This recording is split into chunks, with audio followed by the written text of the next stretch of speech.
Hello, amazing brothers and sisters. I know that everyone all over the world is buzzing with excitement now for the beginning of the new year. But have you ever stopped to question, why does the new year start on the 1st of January, in the middle of winter, at midnight? The idea of using January the 1st to mark the beginning of the new year dates back to the time of Julius Caesar. Many calendars existed before Caesar elaborated the Julian calendar in 46 BC, but he was the one that marked January the 1st as the official start of the new year. That was the day that the two consuls, the highest elected political officials in Rome, took office to start serving their year-long terms. When Pope Gregory put the Gregorian calendar into effect in 1582, he restored January the 1st as the official start of the new year. This change in tradition wasn't officially implemented by England until 1752. Up until then, England and the American colonies celebrated the new year on March 25th. So I ask you again, what are we actually celebrating on that day?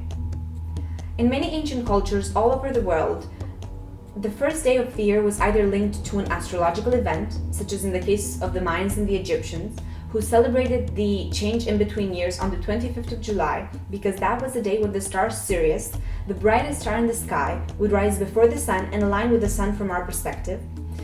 The ancient Babylonians would celebrate the new year on the full moon after the vernal equinox in late March.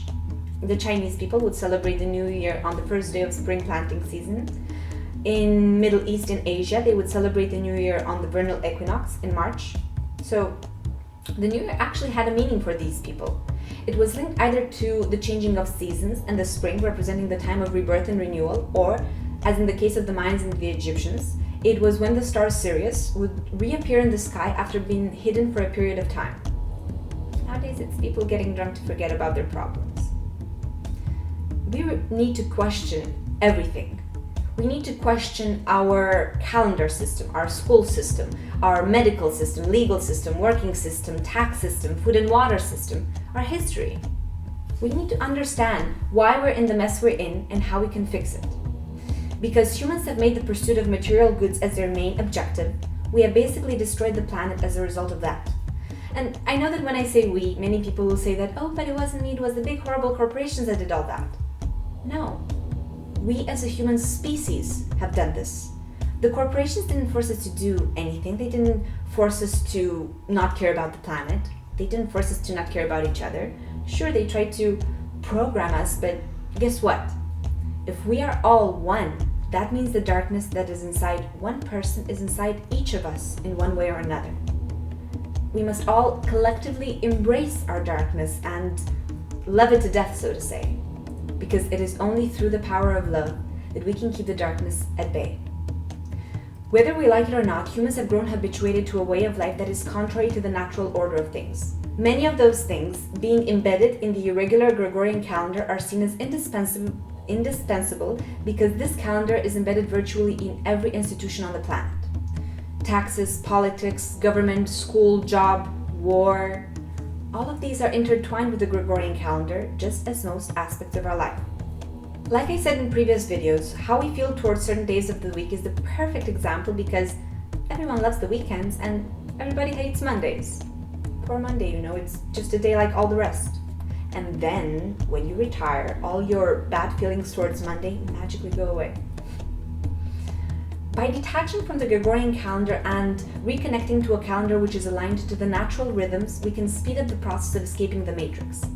The 13-moon calendar is such a calendar aligned with the movement of the moon and the sun and intertwined with the harmonic module of the 260 fractal unit of the Tzolk'in, the sacred galactic calendar of the Mayans. One of the things that I have noticed and practiced on myself in the last 19 moons is what living attuned to another calendar system can do to alter your perception and allow you to detach from the matrix system.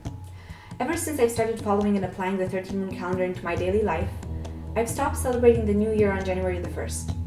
For me, it's just another day like all the rest. And so is Monday. What I'm trying to say is that we are so far away from our true nature. We have virtually replaced our once upon a time organic culture with a system of war and destruction in which humans are getting into materialistic competitions with one another, driven by the belief in their superiority over nature. This is total suicide.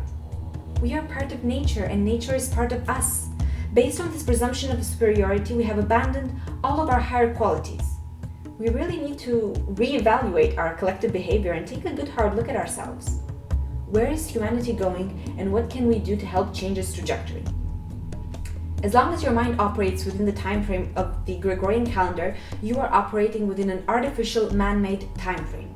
By attuning to the frequency of the universe, to the 1320 frequency of the galactic calendar, you're allowing yourself to access different levels of awareness.